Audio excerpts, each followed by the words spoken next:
80 degrees with a slight chance of tornadoes. Today on the show, we discuss the weather report. Then Amber weighs in to share how FU money allowed her to make a better choice when it came to picking between Hurricane Florence and her job. Then, finally, we're able to convince Joe to leave the basement and join us to tackle a listener case study. John is in the enviable position of being able to pick between immediate Phi and pursuing a job that both lights him up and frustrates him at the same time. We try to help him tease it out. Welcome to the ultimate crowdsourced personal finance show. This is your Friday Roundup. You're listening to ChooseFI Radio. The blueprint for financial independence lives here.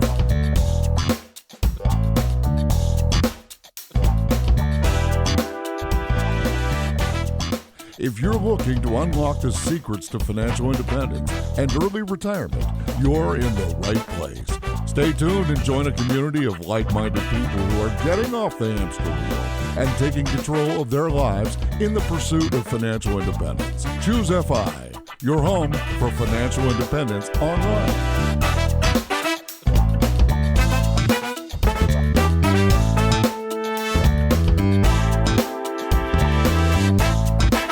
Super excited to talk about this past week's episode on Monday, and I guess the short and sweet spoiler is that we did survive Hurricane Florence. So to help me with this, I have my co-host Brad here with me today. How you doing, buddy? Yeah, I'm doing quite well, Jonathan. Yeah, we obviously spent a lot of time last week talking about Hurricane Florence, and that's what's interesting about this show, right? Is like this is really what we're talking about. These are our lives, and we're recording it on this podcast. So when we recorded last Tuesday, it seemed like the hurricane was going to come to us and drop 20 plus inches of rain. And we were legitimately worried. We were talking about going out and getting sandbags and water to sustain our family. And I mean, that was real. And fortunately for us, the hurricane did actually divert basically that night. So it didn't come within a couple hundred miles of us. Of course, there was major devastation in North Carolina, and we certainly don't mean to make light of that at all. But it did skirt around us. But yeah, Jonathan, we got hit with tornadoes in Richmond last night. I know by you, there were roofs sheared off major buildings. I actually saw a twister I could look outside my window. It was like a Hollywood movie, Brad. It was probably the single most terrifying act of nature that I have ever seen. And I felt like it was about to touch down near my house. There's a video that someone just captured. Amazing, these little phones that people carry around with them. Apparently they can capture videos of everything that's happening, right? Welcome to 2018. But like you said, it was the roof of a building that was totally sheared off within 5 miles of my house. I've never seen anything like it. And videos like this were spawning up all around the area. Apparently, NBC 12, our local news station, friends of the Phi Community, right? They actually were showing all of these tornadoes popping up all over the place. Apparently, we had 8 tornadoes in the Chesterfield area that were just going around in one giant circle. It was like they were trying to pin down my exact location, but we narrowly avoided them. Yeah, undisclosed location in Chesterfield. Yes. But yeah, it was pretty scary. But this is all behind us now, and it's been a pretty wild week here. I thought I had dodged the hurricane altogether. And so when it was all done on Sunday, I was like, okay, well, we'll go ahead and put out the grass seed. And then I checked the weather report and, oh, by the way, it's going to be 70 to 80 degrees with a more than slight chance of tornadoes everywhere circling around you. And pretty sure that undid everything that I had laid out. So yeah, like you said, glad that it has passed us.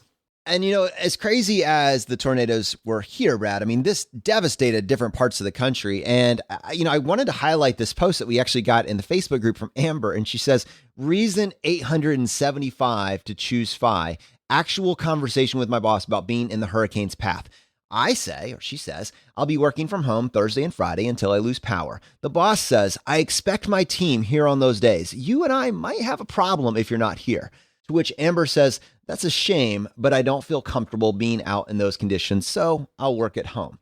He didn't make a fuss after that. We're not Phi yet, but definitely have FU money. I am so glad I don't have to put myself in harm's way for a paycheck. I mean, this is seriously non-trivial stuff. Just the fact that she didn't feel comfortable, she didn't feel safe. You know, when it comes to your job, for 99.9% of people, it is not worth it, especially if the other end of that is just keeping your job or bringing a paycheck home. The potential for harm or loss of life is simply not worth that. And I love that in her case, she was able to stand up to a boss that sounds like, in this case, he was making a very, very inappropriate ultimatum. It was this FU money. It was this financial ground game that allowed her to have perspective and say, you know what? It's not in my best interest. It's not in my family's best interest. You know where to find me. I'm going to be at home. Yeah, and you got to love the power dynamic. That's the beauty of FU money. It's not to be a jerk. Amber wasn't trying to sit there and lounge in the sun and drink pina coladas. She was legitimately worried about driving in a very unsafe situation. She stood her ground. And this guy sounded to my ears like a bully. And he didn't make a fuss after that, right? When you actually stand up to the bully, they usually sit down pretty quickly. Most people don't have that power to actually stand up for themselves. Amber sure as heck did. And like she said, reason 875 to choose. I think we've covered the first 874 in all the episodes up to this point. We've been averaging 3 reasons a day to choose FI. She just covered 875. We were getting there, Amber. We were going to make it. We just decided to cover it today. No, that was great. And yeah, Sean chimed in the comments. I think FU money is better than FI money. And he's right to a degree. This is about accruing power across this spectrum and across months and years. It's not your FI or not. It's not a binary 0 or 1. It's every day that you're saving money and getting closer to FI, you have more power to stand up for what's right for you and your family. And that's a really marvelous thing. And this isn't so much a blanket statement. I think with everything, you have to put it in context. I'm assuming that she is not a first responder or in healthcare or something where somebody's life is on the line. 99.9% of jobs do not justify being there when literally apocalypse is happening in your local region. That just the best possible case scenario is for you to be not at work. That truly is it. And with your loved ones, there are people that are putting their lives on the line that are going and being in these positions. And that's incredible. And that's a different conversation altogether. But to go in there so that you can simply file the TPS reports is absurd. Yeah. And Jonathan, since you mentioned first responders and other people who are putting their lives on the line, I just wanted to give a big public thank you to all the women and men who are out there day by day doing this, and certainly in times of crisis. It's remarkable.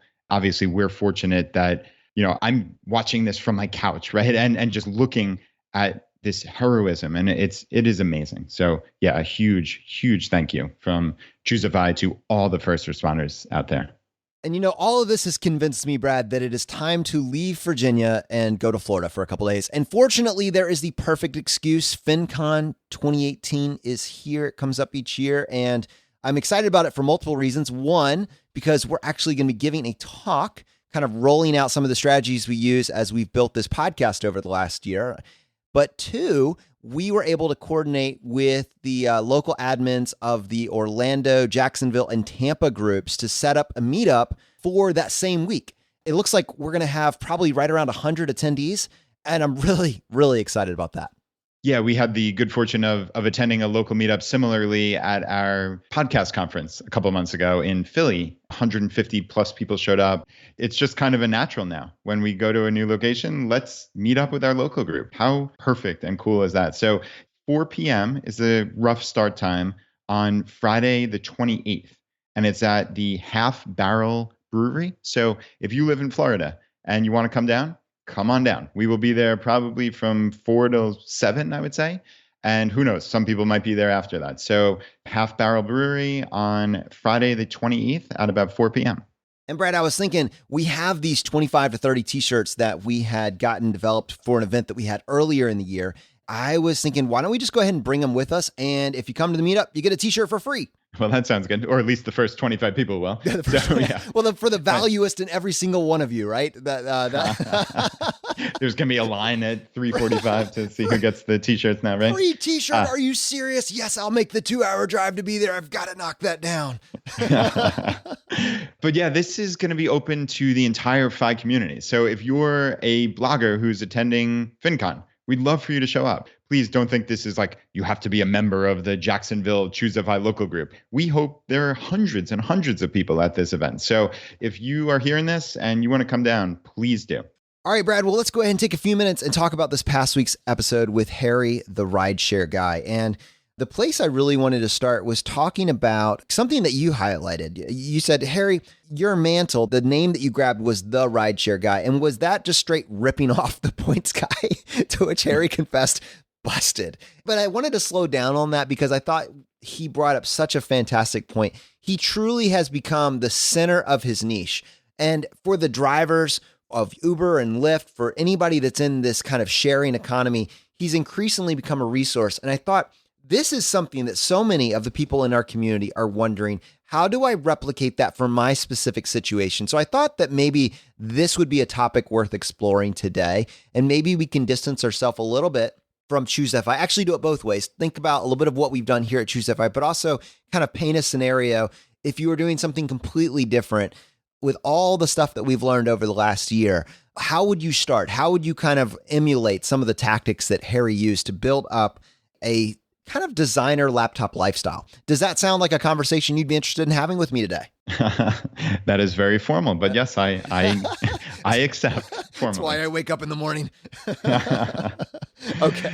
And yeah, it's interesting with the rideshare guy because he clearly took the mantle as the person, and there's certainly value there. And I think a lot of people can do that in many of these different niches. That's a perfectly plausible thing. Like as he's talking about, reporters want and need quotes and sources. Who better than the rideshare guy or the rideshare gal or the points guy in the miles and points world? It has that cachet, right? This is the person. This is the person you want to be speaking with.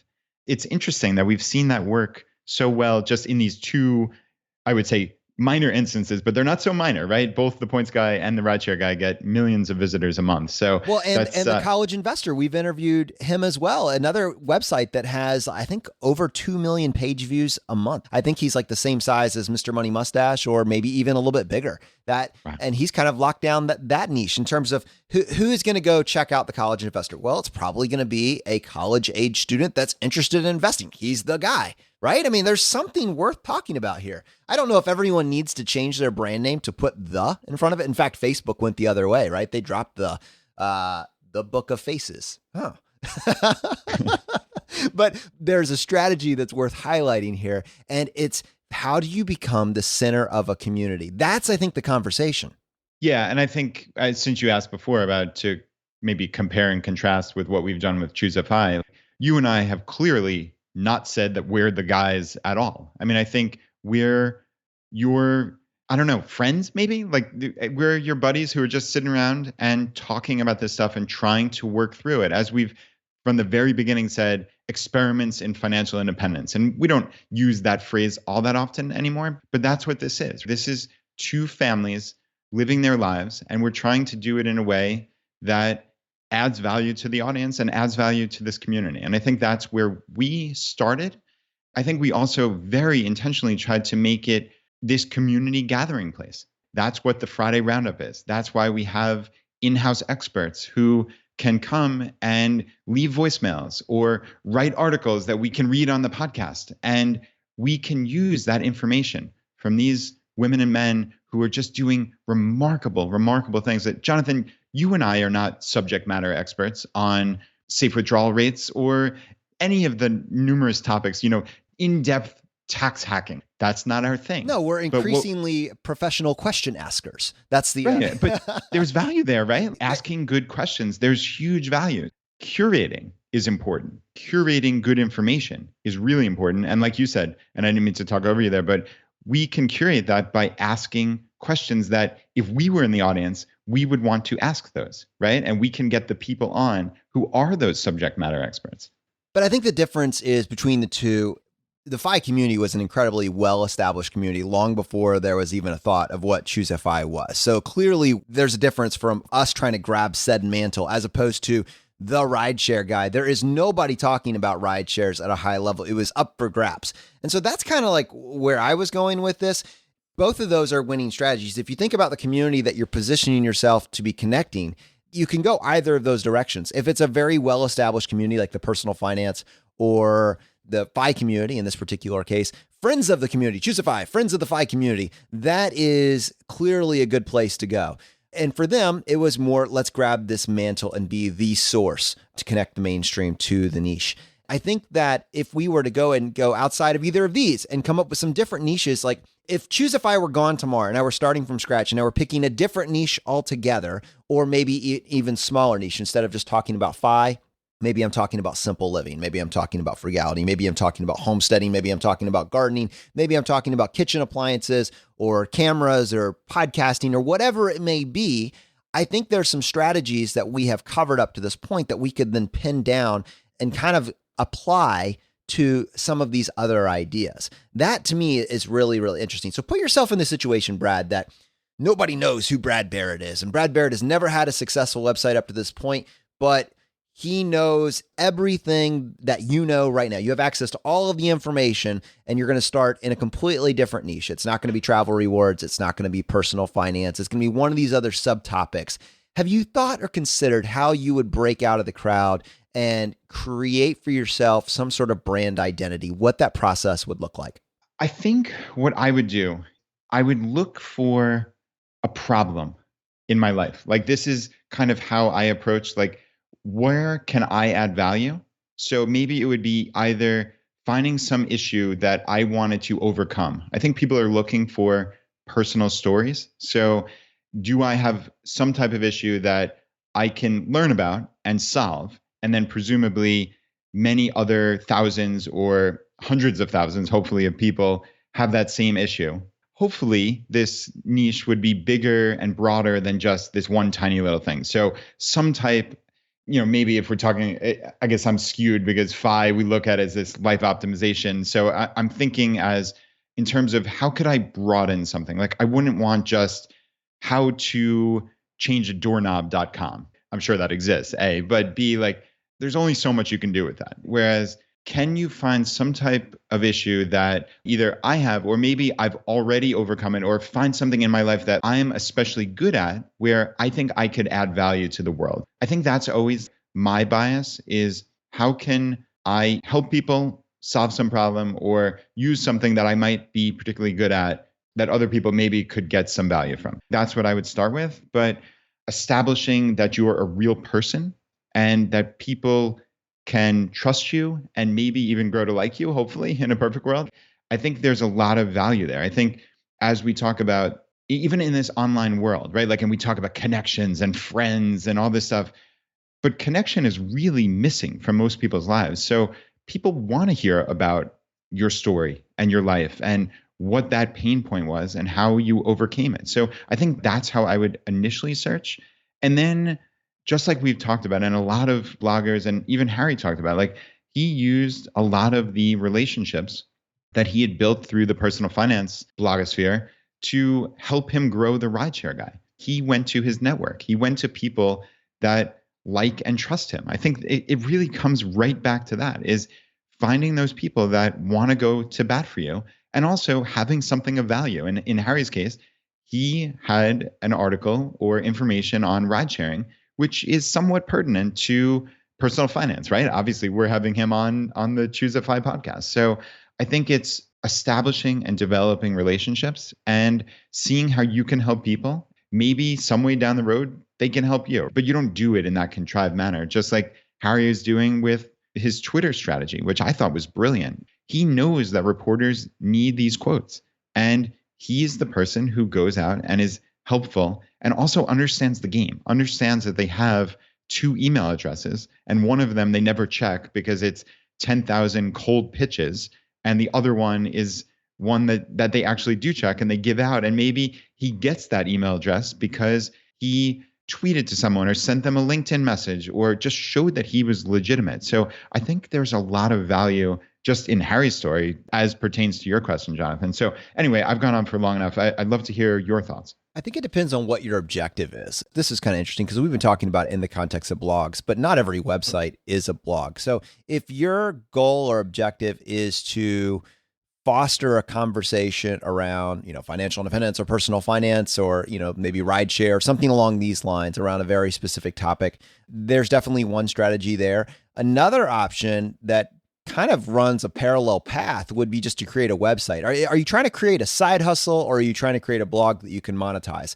But you're not going to have success overnight with these things. It's going to take a lot of work. And so I think the side hustle is the perfect way to look at building a website. And so for me, I'm not going to look at something that I'm not interested in. Fortunately, as you know, I'm interested in a ton of different things, and I have a lot of hobbies that I would like to pursue. And so I'm kind of vaguely interested in learning piano. I took 3 years when I was a kid and then just kind of was bored with it and gave it up. I would kind of like to pick that up. What would it mean to pursue that? I'm interested in gardening. I'm interested in woodworking. I'm interested in cooking. I'm interested in podcasting and videography. Like I have a lot of different types of things that I'm interested in. And so it seems to me that if I'm going to be taking all of the time to learn one of these skills, I might as well document that and then potentially find a way to monetize that journey along the way. Going back to our hobby checkbox, if you're going to have a hobby, it doesn't seem to me like there's any downside to kind of laying the foundation, laying the groundwork to figure out if there's a way to monetize that down the road. It's almost like you're getting a 2-for-1. The world is changing so rapidly. I was at, there's a mall in our area, it's Stony Point Mall. It's a beautiful upscale mall, but the retail stores there are closing. It's not viable to be a retail location. So in 2018, right now, we're undergoing this massive transformation in the way that people purchase products and goods. They just simply do not go into a retail location anymore. It's probably a 30% drop. And by the time this next generation kind of slips off and the millennial generation is the primary purchaser, which is probably already the case, but it will only become more amplified with, Generation Z that comes after that. You're going to see malls continue to shrink, retail locations continue to shrink, but purchasing will not continue to shrink. Purchasing will probably continue to grow and grow. The way that people will purchase will move more and more to online. And with any sort of generational upheaval like we're experiencing right now, there is an opportunity for someone that is documenting their journey to get better at this, what goods and products and services made that process easier.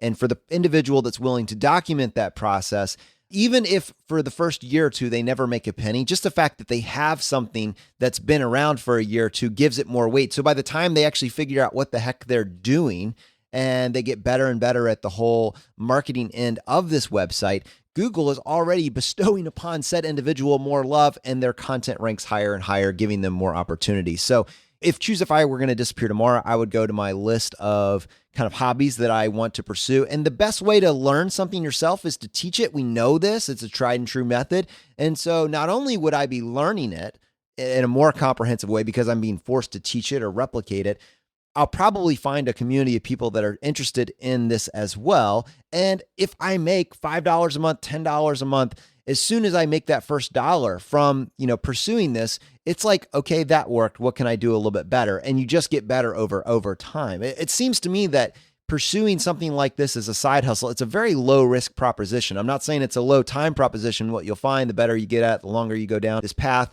the more and more time you'll be putting in. But it seems to me that for an individual that has clawed back a significant percentage of their time, has found some bandwidth, maybe is on the path to financial independence, they're going to be able to do what we saw the Rideshare Guy do and just slowly get better at this. Kind of put some training wheels on. He practiced with this garbage website that he didn't want us to share, but we forced out of him. And then when he's ready to go prime time with his next project, he's going to be ready.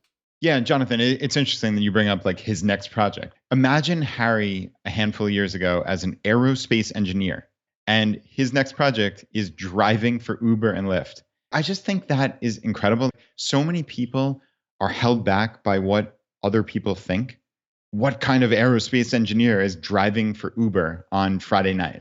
Who's doing that? Well, Harry's doing that because, as he said, quote, "I've always liked making money, but I've always sort of gravitated to what I call high ROI hustles or investments." I thought that was cool how he just was speaking, I think, with a Lyft driver one time that he was taking a ride, and they were telling him how they got paid like $24 an hour to sit around and do nothing. It was during this promotion. And now, granted, the promotion ran out before Harry could get involved, but like those are the kind of things that he's looking for. He talked about being the laundry boy for his volleyball team in college, where he got paid 2 hours every day for essentially 5 minutes of work because you're not sitting there scrubbing laundry, right? Like you're putting it in the washer and dryer. It's interesting how Harry's mind thinks. I think that is essential for the audience taking something away. Like just look at how he approaches life. He's looking for these outliers. He's looking for that chat room monitor that he was where he just sat there and did nothing because the site had no traffic. How funny is that? And he's looking for these things over and over again. And now one instance that jumped out to me was that destination filter. And we're talking about maybe everybody who's listening to this isn't necessarily going to go out and drive for Uber and Lyft. Certainly if you're making a net of $12 an hour, it's not going to be perfect for everybody. But that said, you look for the places where you can win. that destination filter was an instance where, hey, if you're driving to work already, you have a commute, why not set it up so that, hey, I'm going from point A to point B, and if I can pick somebody up within a mile or two of either of those points, why wouldn't I do that? That's almost like free money. And you're getting to chat with someone, maybe make a new friend, who knows? And I thought that was a cool rethink. And again, I'm always looking for the mentality.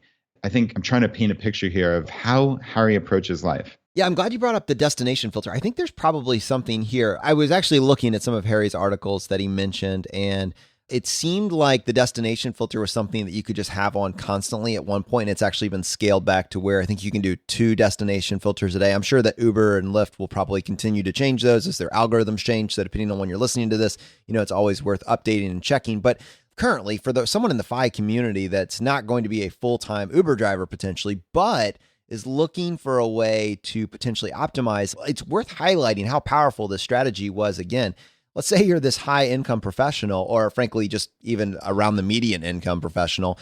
You have a daily commute and you feel like it's time that you're not optimizing to the full extent. What he is suggesting basically is that while you're not typically able to deduct that commute to work, I think with most individuals, that initial commute to work is not deductible. After that, if you have to drive on behalf of work, then there's room in there to deduct that going forward. If you're an Uber or a Lyft driver, that changes altogether. So you're able to deduct your mileage, right, Brad, that you would take from your home to your destination. If you can consistently pull this off, the benefits are going to be whatever marginal tax bracket that you find yourself in. Yeah, that was interesting how Harry pointed that out. And that's just an additional benefit. And I know, Jonathan, you're always looking for interesting little tax hacks. So that's a cool one. Why not be able to deduct your miles, maybe make a couple bucks, and you're just going on the same route essentially that you were otherwise. So it's pretty cool. Well, and think about it, if you're going to the same destination every day at the same time every day, you might end up in a situation where you're picking up the same individual every day. So basically what you've done is you found yourself, instead of joining a car share program where you guys split up the priorities, you found a way to turn that into its own gig. There's probably someone in this audience, and I'm not saying it's going to apply to everybody, but somebody in this audience is going to look this up and say, holy crap, that's incredible. And I'm going to start doing that tomorrow. If you are that individual, call us and leave us a voicemail. I'd love to hear about it.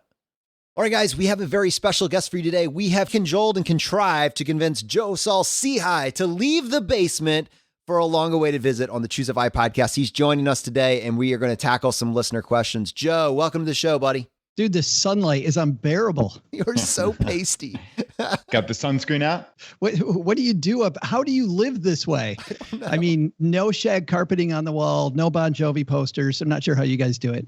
That's why I love watching your Facebook Lives, Joe, just so I can experience the mausoleum that is your basement. I have actually never met anyone who has so much Sonny and Cher memorabilia as yourself. It's truly remarkable. But we don't want to date me too much, man. I'm young and hip. You're hip to the Generation Z. You got their back. Absolutely. So, Joe, welcome to the ChooseFI podcast for the first time. This is going to be a blast to get to actually talk through some of these questions that we have teed up for you. But I thought before we could do that, you're obviously most well known for the amazing work that you've done on the Stacking Benjamins podcast over the last several years. I know even last year you were voted the best personal finance podcast of 2017 by Kiplinger. And you've pretty much gotten every single award that a finance podcast can get in this space. What was your background before you started podcasting? I was a financial planner for 16 years, and I was also a spokesperson for American Express, which is funny because I'm a guy that's a lot more like the average dude than people know. I didn't have a money background. I have an English degree with an emphasis in creative writing. When I first started off as a financial advisor, I didn't know a lot about money, which, by the way, there's a lot of people in this audience who know. There's a lot of financial advisors out there who don't know a lot about money. And I grew up in farm country, and I never had any idea what an engineer was until it was too late. I just thought an engineer was a person that drove a train. But what I've learned since then is I very much have an engineer personality. And as I met with clients early in my career, and I saw them doing strategies that I hadn't really heard of, or I knew tangentially, I went in and researched those. And, over the course of meeting with 10 to 15 families a week for 16 years, you get to the point where you've seen just about everything, helped a couple hundred families retire, help lots of people put kids through college, help people buy new houses, help people retire aggressively, help people pull the rabbit out of the hat and retire it all when they didn't think that they could. We call that Hail Mary Phi. I'm just going to get one last pass in the Yeah, that's a whole different movement. We got to start that one. I know. I want to be a part of it desperately. Yes. Yeah. Figure out how to get the right numbers in the lottery or something. But anyway, I did all that. And because of the fact that I spoke like the guy next door, the firm that I was with, American Express, at the time it was American Express Financial Advisors, and then became Ameriprise. I became a spokesman for them, not because of my incredible knowledge, but because being a guy who started off knowing nothing about money, I guess if I have any unique talent, it's the fact that I can talk about money from a standpoint of a guy that started off knowing nothing about it too. Yeah, I think that beginner's mindset is so crucial in life. I mean, nobody wants to hear someone call down from on high, like almost like the old Alan Greenspan. He would show up in front of Congress and literally nobody understand a word, right? Not one word he said. It was astounding. Whereas like people want to listen to you. And I think maybe that's why people like the ChooseFI podcast. Like we're just normal guys and we're trying to figure it out along the way. And we're not holding ourselves up as experts, but obviously we know our stuff, right? So I think there's value in that connection. There really is. Well, and if you don't know it, you look it up. I mean, in defense of you guys too, which is fantastic. I mean, you're incredibly responsible as a podcast. The thing that totally frustrates me is when you sit down with some people that have finance degrees and maybe an MBA in finance, a lot of the time they just talk over your head. And they're talking about these concepts and these ideas as if, well, duh, if we use the rule 72T, we can take that money out of your defined contribution plan. And I'm like, 72T defined contribution, what the hell are we talking about? Even 401k. Like, how come we didn't do this the Canadian way? Canadians call it an RRSP, right? Which is a registered retirement savings plan. Like it says everything about what it is. We instead call it a 401k. What the heck? I love that movie that was out recently with Will Ferrell and Amy Poehler, where they had a 401k. So they thought they had $401,000. It turns out that wasn't quite right. Hey, Joe, how did you get from creative writing to financial planning? That's not a direct line for most people. I loved watching these people on TV. Like in the morning, you'd see the people on the Today Show that would come on television and they had all these secrets. Like if you clip a coupon and you go on double coupon day to the store, you're going to, which we know now is not the thing you should be worrying about. But at the time, you'd see these people that almost like magicians. They had these little hacks. And I thought, man, if I could be that person, that would be fantastic. And then, and this will date me, I saw the movie Wall Street. I didn't want to be Gordon Gekko. I love the character Bud Fox for people that saw that, Charlie Sheen's character. But I thought this idea of hustling and learning about companies didn't so much resonate with the part about cheating and lying. That part didn't get me as much, but just the excitement of that. I thought, wow, this is a whole new world to explore. And I had a friend that had a more traditional background and worked for the company at the time that I was moving into, but he called me and recruited me. And the quote, Brad, that he said was, and this is awesome. He said, quote, "We don't usually hire people like you, but I think you'd be really good at this." It was pretty thanks, I think, right? I know, right? We don't normally hire people that would be good at this. That's our guiding light. Ta-da. Yeah. Yeah. I'm this funny all the time. It's what keeps people coming back. You're on fire today. I kind of see the threads to where you get this current position, but how do you end up podcasting? I mean, just tell me a little bit more about that, because it seems like a little bit of a departure from maybe where you started. Yeah, I was a financial planner until 40. And, I'm getting ready to have this milestone birthday. And at the same time, a mentor I had wrote a letter at the firm that I was with telling everybody that he was leaving. And he was a guy that I respected a ton. And he said, listen, financial planning is close to what I want to do with my life. And I think this resonates, by the way, a lot with our FIRE movement, this introspection about what your life is about. And this wasn't the type of usual letter you get in a financial planning company. And he wrote this very introspective thing that said, I like this. I don't love it. I do know this isn't what I want to do with the rest of my life, but I don't have enough time to figure out what I do want to do because I'm working here so many hours and I need to find that time. I've saved up enough money that I can take some time off and I can figure out what I really want to do. He said, but I know that I have other mountains I want to climb. And that phrase, other mountains I want to climb, didn't just resonate with me. By the way, it resonated with several of my friends, and we're all now doing different mountains, different things that we want to do. And it made me look at my life. And by the way, it's funny when Chris, this mentor of mine, when he said that, I didn't realize he was being literal, and he's climbed most of the high peaks around the world, and he climbed Mount Everest twice. This guy seriously wanted to go climb mountains. Now he runs an adventure travel company and absolutely loves what he does. You know, I don't even think he considers it work. He absolutely does exactly what he likes to do. For me, I thought, man, I've got other mountains I want to climb too. So I decided at 40 to sell my business. It was a franchise, and I sold it for a mid to high six-figure number. I then took that money and decided that I would go into teaching. Teaching didn't pay very well, but I had enough money that I didn't have to worry about how much money I made. I had been a track coach. I met my wife, Cheryl, as a middle school track coach way, long before. And I absolutely loved that. And I wanted to get back to it. So I went to school, got all my licenses for teaching. By the way, I sat in these classes, and here I am, a guy 40 years old, sitting with people who are 18 and 19 taking these tests. And it was very, very strange, very cool, but very strange. And the first thing I learned teaching, and God bless teachers listening to this, I learned I was going to fight administration all the time. It was going to be hard to teach what I wanted to teach. I remember one of my great professors telling me, hey, make sure you take care of disciplinary problems in your classroom, because if you send kids to administration, it's never going to be handled the way that you want it handled. And by the way, every teacher who's a friend of mine nodded their head aggressively when I said that. I don't know the truth, but it seems colloquially from my friends and relatives that are in teaching that seems to be the case now. And so at the same time, because I'd done all this public relations stuff for Amex, on the side, in a pair of shorts and a t-shirt, I was writing press releases. I was writing financial advisors, letters to their clients. I was writing scripts because I'd done television in Detroit for 9 years. So I was just writing, and I'm having a blast teaching people.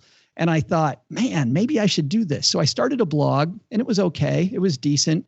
But during that time, people kept telling me, you know, Joe, you've done some radio, you did TV. There's this newer thing, podcasting. You should start a podcast. And I kept saying, I've got nothing to say. I love podcasts. I've been listening to podcasts since nearly the beginning. My phone is always full of tons of podcasts, but I don't want to just be a Me Too show. And then one day I was listening to Car Talk while I was mowing my lawn. And here's these two guys. And for people that don't know Car Talk, these two guys, Click and Clack. And one of the guys died a couple of years ago, but they still play it on NPR because the shows are so fun. And it's just this car culture. And they're more interested in enveloping people in car culture than they are you really learning anything. And all of a sudden I went, man, we have a lot of people out there that want to be the last word in finance, like Dave Ramsey, Susie Orman, some of the big time gurus. And then we don't really have, at that time, we didn't have anybody that was really just playing about the culture, like really trying to create this community where we're just enveloping you in the culture, not trying to be hardcore, just trying to maybe bring on a lot of different guests. And if you like what they talk about, then go follow them and they can have the last word. They can have maybe a community that you like or an idea that you like, but we just wanted to be the introducer. And that was when Stacking Benjamins was born. Well, we're obviously huge fans of your show, but I wanted to stop you like 6 times in the middle of that monologue from the guy that said he didn't have anything to say, because that epiphany that I have more mountains to climb is probably one of the more profound things I've heard said in all of 2018. I mean, Brad, are you on the same page? Yeah, when I heard that, other mountains I want to climb, Joey, there's a serious level of introspection that was required on the part of your mentor. And then on your part, you internalize that. Like a lot of people would have heard that and maybe just gone back to being a financial advisor. You said a couple of you guys did go out and climb your other metaphorical mountains, but the vast majority of people stayed there, clearly. But I'm curious about your journey. Talk me through, after you heard that, how did you hit on becoming a track coach and a teacher? Like, talk me through the actual process of what was going through your mind at that point. Well, the first thing going through my mind was how much that resonated with me. and how much I liked it, but I didn't love it. And it wasn't until later that I actually came back to money and realized that I love the teaching plus money piece, even though that statement alone might ruin my reputation for not teaching anything. But I really like this idea of the science of play. But to get back to your question, Brad, what I was thinking at the time was, this isn't my mountain either. I need to figure out what the hell it was. And I realized very quickly that I didn't know. And just this feeling that I didn't know scared the hell out of me. And it took me a good couple months to realize that some of the most fun I'd had in my life was when I had been a track coach. And I thought, well, being a track coach and teaching young kids how to be better track athletes. I was a track athlete and cross-country runner myself in college, and my wife was as well. It was so rewarding for my soul, just so much fun when you'd see these kids get something, get a technique that they didn't get before. And I said, okay, now that I'm not really worried about cash, what feeds me? And I thought that that would really be the thing that fed me. And it was only through going down that rabbit hole. And by the way, I don't regret going down that rabbit hole, going to all these courses and then not becoming a teacher, because it still taught me a lot. I learned a lot about human development. I learned a lot about how people form opinions. You know that most of the opinions that we form are ingrained into us by the time we're 12 years old. 12 years old, we've already kind of hardwired what our opinions are, which is, by the way, why we all fight so much on Facebook about idiotic stuff, right? Because we're all 12-year-olds asserting ourselves. That was interesting. And just how people learn. And I realized then too, which I think, became a little bit of what's ingrained in the fabric of our show, that you can't shove stuff down people's throat. There's this whole science behind play. And I love board games. And when I play a board game, I don't really learn anything about the topic. I have this Western themed game right now I'm learning the rules to, called Western Legends. But just as I see Doc Holliday, Wyatt Earp, all these real people in the West, it makes me want to go explore who they are more. And all of a sudden, I'm not learning because it's being shoved on me. I'm learning because I'm naturally curious. And I've had this subject put in front of me that I'm fascinated by. So I don't know if that answers your question, but yeah, no, it does. It really does. And yeah, rewarding for my soul. I jotted that down instantly. That, I think, is what people should be looking for, is where do they get value from life? And that means at any point in their life. Like, so many people, unfortunately, as you certainly know, are in jobs that they don't love. Maybe they hear this podcast, maybe they hear your podcast, and they would love to make a change, but it's hard, right? Like, as you said, I didn't know what to do, but maybe you went through this months-long period of introspection where you looked for things that were rewarding for my soul. Or even if you didn't do it as overtly as that, you realized, hey, one of the best times of my life was when I was a track coach. And I think there's real power in that type of introspection. I totally agree with that, Brad. I'll tell you what, though, I have met people when I was a financial planner that would stop there and they would just then jump off the cliff. They go, you know what? I love being a track coach, so I'm going to go do that now. That's a mistake. Because the next thing I had to do, and this is where the money nerds in our audience will start listening, is then I had to start applying some math. And I realized some things very quickly. I realized, number one, that although my net worth was decent, was fairly high, there was a big part of that was wrapped up in my company. And my company was not built to sell. My company was built around lifestyle entrepreneurship. So I needed to readjust my company and build systems and processes that somebody else would buy so that I could get the number higher and make people really want to buy it. And by the way, my business would have run better had I done that from the beginning. So anybody who owns a business that's listening to this or think about going into business, totally, listen to people like John Warillo and his Built to Sell podcast and his book, his fantastic book. Read the E-Myth. I think the E-Myth, even if you work for the man, if you work for somebody else, I think the E-Myth is a fantastic book to read about what's really important in a business. So I had to clean that up. I had to run, of course, some spreadsheets about making sure my money would be ready for me in the short term, my other assets that I had accumulated, because I had to go from thinking long-term to all of a sudden building an engine that would support me during this time that I'm not making money. And so at the time that I decided to feed my soul, that was actually the beginning of then a process that probably took another 6 months. So Joe, I'd love to get your thoughts on something. As you were telling your story, this popped to mind is, you were a financial advisor for a significant portion of time for most of your career. And then you went into teaching personal finance, right? And you had a website and obviously a very popular podcast on personal finance, but not Phi per se. But now you're seeing really this Phi movement kind of, if not take over, then certainly come to a point where it's so much larger than it was even a handful of years ago. And I'd love to get your thoughts on the arc of the Phi movement and where it stands in the personal finance world. The arc is huge. And I love this question because it's the most exciting thing going on in personal finance. They say, there's only 6 or 7 different questions that you can ask around money. And we take everything and we turn it on its head and all of a sudden talk about how do I get more aggressive instead of how do I just make sure I do things right? Like the conversation before this, Brad, went like this. I'm behind on all my goals, or I've got tons of debt, or companies have dictated how I spend money. So how do I actually just fight so that they're not killing me, right? So it's a very defensive conversations we've been having about money. And instead of playing defense, the whole Phi movement is about playing offense, about me dictating the terms about how I live my life and then where I plug consumerism in. And I absolutely flip and love that. The problem is this, as large as we think it is, because we live it, we drink it, we've got the whole Kool-Aid, hooked up to an IV, and we've got it in our system, all of us, it's still tiny. Like it's still super duper tiny. There are still so many people out there that don't know what the heck we're talking about. So I get so excited about seeing new podcasts come out, I was talking to a new podcaster just the other day and he's like, I saw like 3 new personal finance podcasts last week. And I said to him, that's great. That's fantastic because there is plenty of room for more people preaching that. And people are going to find ultimately the voice that resonates with them. I had a mentor when I was a financial advisor. Her name was Katana. Katana said, some people are going to find you just because you're so like them, and other people are just going to naturally repel. And over time, your client base is going to become much like you. And it's the same thing, I think, for your podcast. You've got people that you resonate with, and so they find you, they share your weird sense of humor, whatever it might be, your viewpoint, and then other people go, no thanks.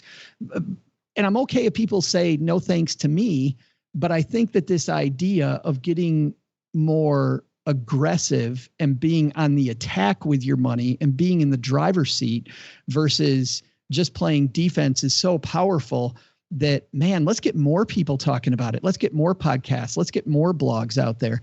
I worry that it's not big enough yet. How about that, Brad? No, I love that. And yeah, I have that same abundance mentality of this is like a rising tide lifts all boats scenario where the more the merrier. Like I'm not worried, certainly, that this would never cross my mind of, there's 12 different Phi podcasts. What is that going to mean for ChooseFI? No, I mean, I look at it as this is marvelous. People are learning about this. Like you said, you want to be a teacher.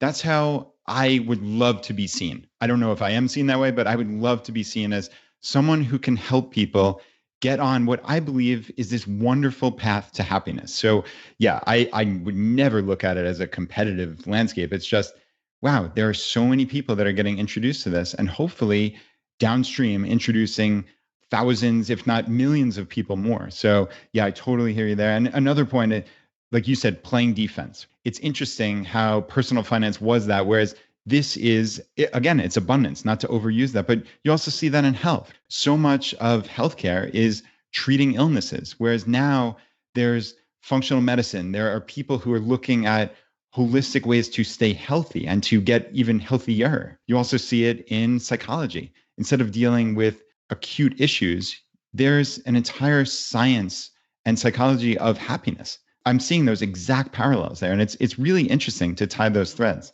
It's super interesting. And to your point, to tie it to health and healthcare, I remember when, it's going to date me again, but I remember when HMOs were first coming out on the scene back in the day, they had, we'd take our horse and buggy to the doctor. No. But when HMOs were first coming out, I remember asking my mom, hey, what's this thing, this new HMO? I remember my mom telling us that we were going to sign up for it as a family. And she said, well, it's really cool. It's called a health maintenance organization. And it's more focused on teaching you great habits around your health.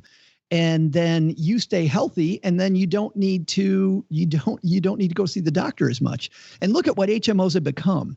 I rarely, and people that work for HMOs are probably going to kill me. Write hate mail to me, not to Brad and John. Joe at stackingbenjamins.com. That's right. I just don't see it. If it's out there, I don't see it. All I see is low cost provider. I got to stay in network. I'm told that I got to go see my main physician first and then get a referral to see other people. And I got to jump through all these hoops to use a doctor. And in exchange for that, I pay a lower premium. But we got rid of what the original thing was. And I hope that this doesn't change, cycling that back to money.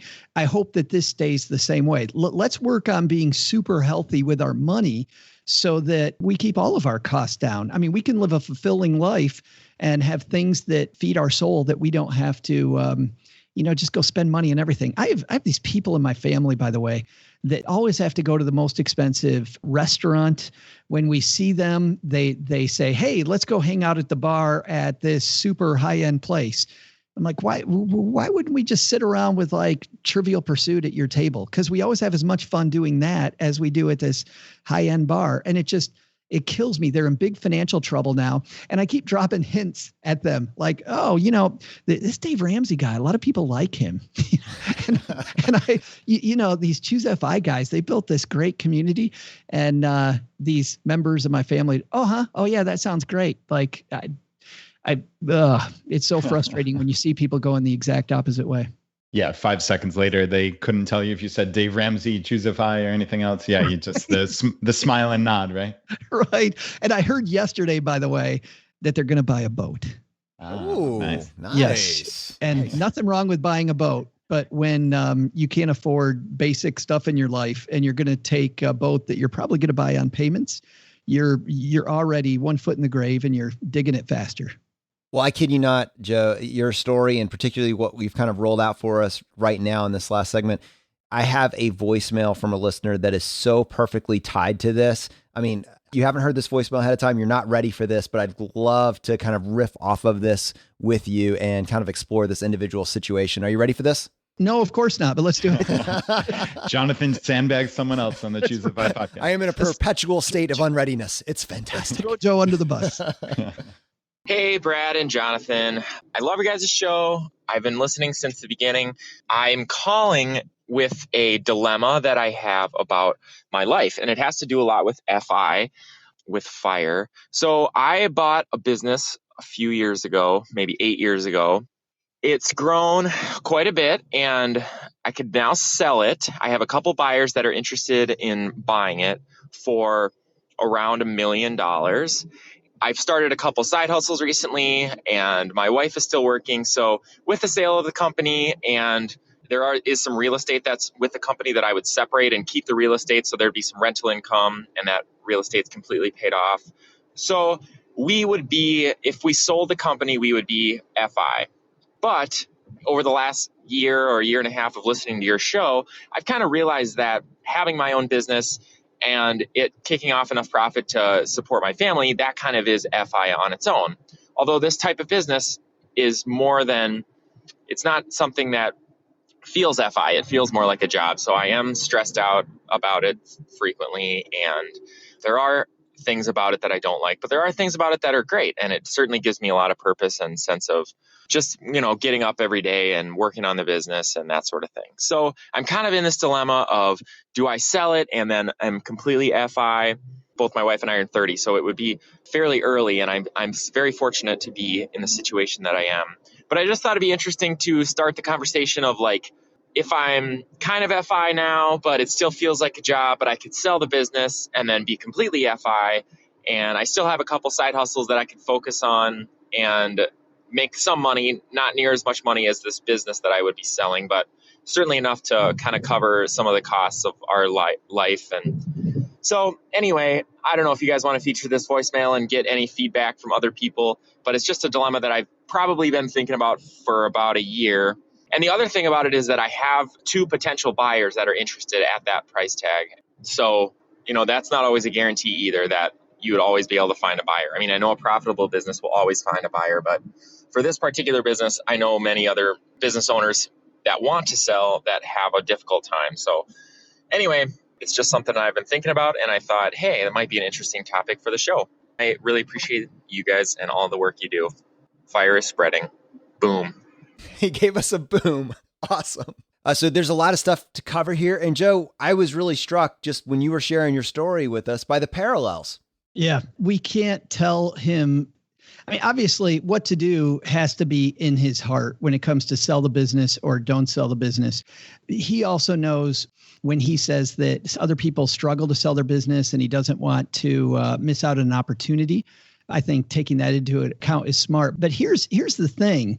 If he really likes the business and it feeds him waking up in the morning, and he said there's things that frustrate him about the business, I get this sense, guys, that he might just need to reconfigure how the business works. And there's a great book called Profit First that has come out fairly recently, just a few years ago, that is a great primer on, instead of growing a business to be bigger, to grow a business to be more profitable so that it spins off more money. And so what I might do, I talked earlier about reading the E-Myth. I might first look at the E-Myth about making sure that you've got systems and responsibilities, but then second, set up your cash flow so that you take the profit out first and worry less about growing the business for no reason. There's a lot of businesses that are growing and growing and growing, and someday that's going to make them more money.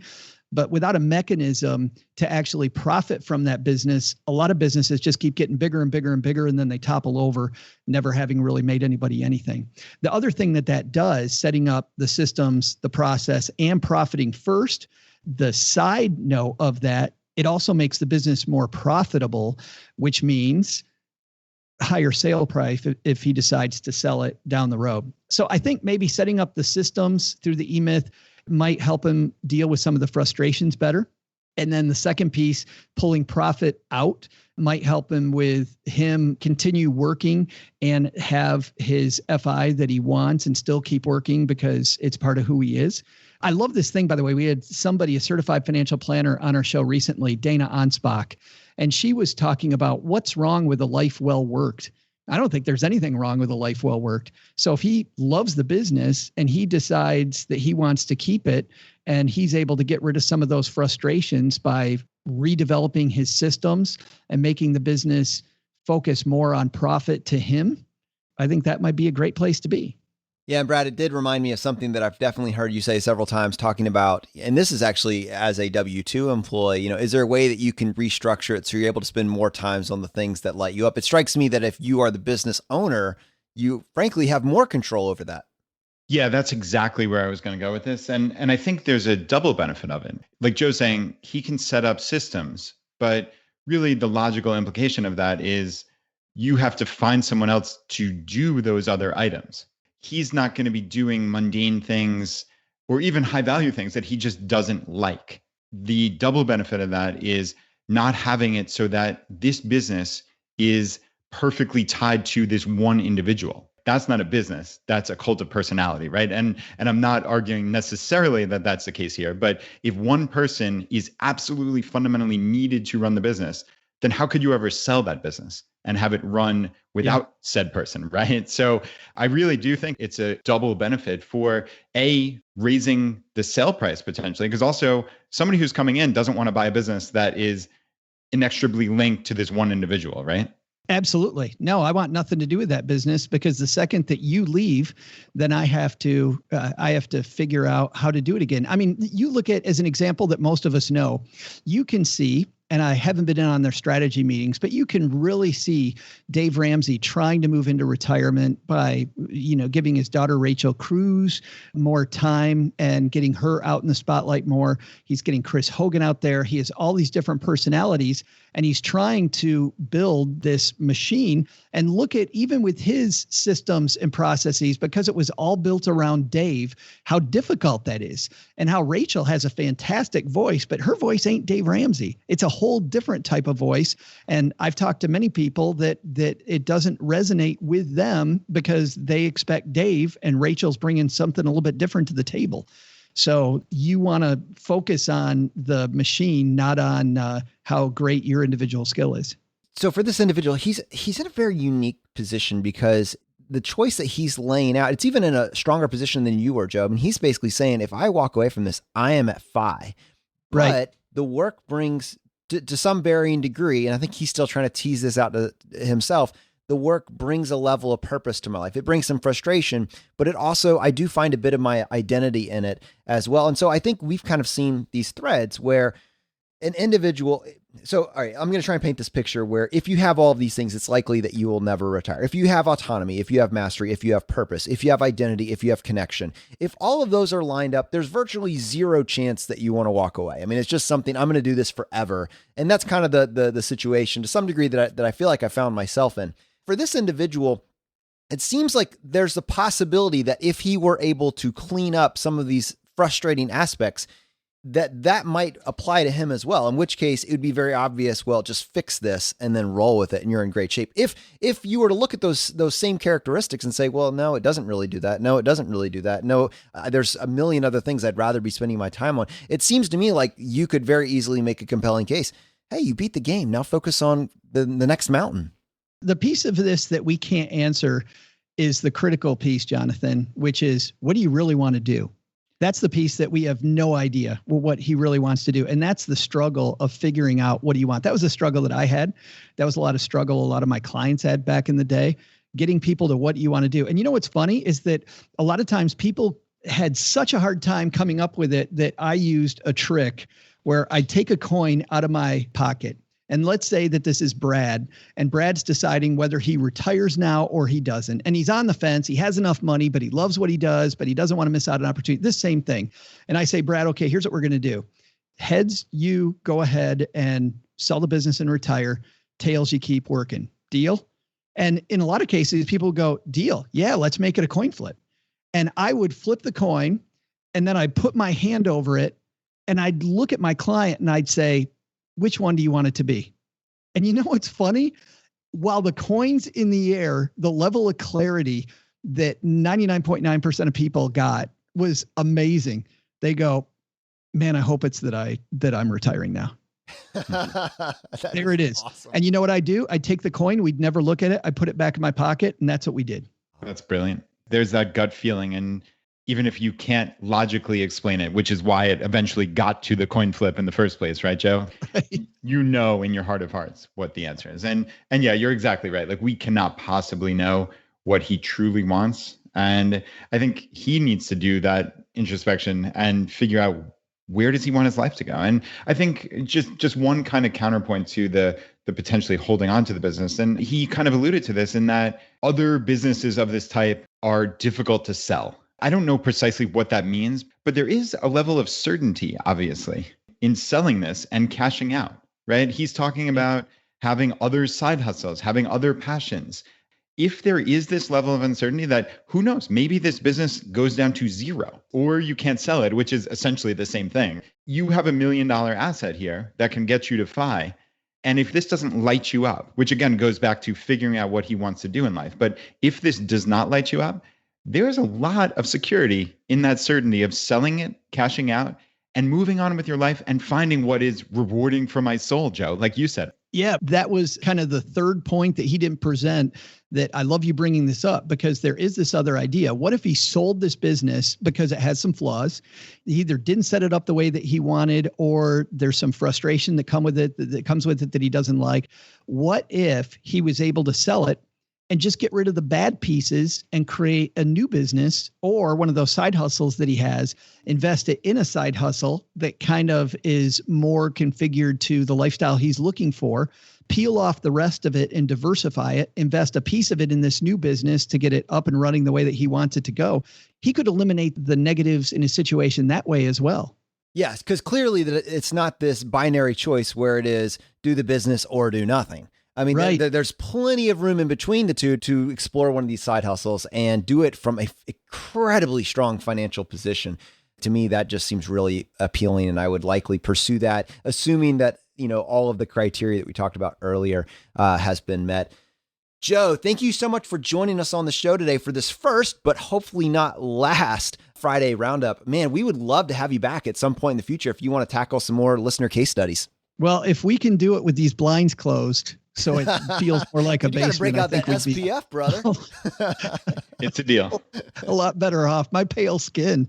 It's horrible. No, this has been great. Thanks a lot, guys, for having me on. And it's been a lot of fun. Hey, I was trying to get a ticket for your nearly sold out event in Florida next week. Tell us a little bit more about that. Dude, can you believe that we're playing comedy clubs? Like, we get so many people saying your jokes aren't funny. And yet the Improv in Orlando said, yeah, why don't you come play here? That was amazing to us. So we're doing a live show in Orlando the day before this conference that we'll all be at, called Fincon starts. It's on Tuesday, next Tuesday, the 25th. Tickets are only $10. It's actually two podcasts in one. Our mutual friend, Chris Browning, and his awesome Popcorn Finance show. He's going to be our opening act in Orlando. You'll have him at 7:30, and then we'll start at 8 with a special version of the Stacking Benjamin show live, and that's going to be a ton of fun. Then 2 weeks later, we're taking the show to the Improv in Kansas City on October 9th. There's a FinTech conference going on at the same time, so we'll be talking to a lot of these new FinTech companies that are around Kansas City. That's awesome. We also are going to have Joel Goldberg, who is the guy that does the opening and closing parts of the Kansas City Royals games. People in Kansas City know Joel Goldberg. He's going to be one of our special guests there. And then 2 weeks and 1 day later, we'll be at the Go Comedy Improv Theater in fabulous Ferndale, Michigan, just north of Detroit, where Shannon Cason, one of the best storytellers I've ever heard, is going to join us. And again, our mutual friend, Andy Hill, will be there. In both of those cities, we'll have opening acts. We'll also have Chris Costello from Bloom as our special guest host with us in all cities. And TIAA is coming with us. They're doing this cool thing. They're an awesome nonprofit, and they're going to they're celebrating 100 years, and they're going to use us to shine a light on somebody who's making a difference in each of these communities. Cool thing is they're coming with us, and they don't want to talk about them. They want to talk about these difference makers that are really making these communities better. And that'll be a special part of the show. But $10. Tickets are at stackingbenjamins.com/tour. And I hope you can join us because we're going to have some fun. And I just wanted to highlight that is in your Detroit, that is Andy Hill from Marriage, Kids, and Money, right? Yes. Andy Hill from Marriage, Kids, and Money. Kat Alford's going to be there, and some other surprises. Just to our audience, if you have not listened to Stacking Benjamins, it's a fantastic podcast. It's incredibly entertaining. You will forget that you're listening to a personal finance show and truly enjoy the experience. And I can say, having watched Joe MC at Fincon, he just runs an incredible event, and you will have a fantastic time. So highly recommended. And Joe, thank you for coming on the show today. Well, thanks a lot for that. And thanks to you too, Brad. Guys, I love the show. Love taking you on my runs with me. By the way, Jillian, when she was on recently, how awesome was she? Oh, she's incredible. What an incredible story she has, and just the impact she's having on her community. It's astounding. Holy cow. Anyway, thanks a ton for having me.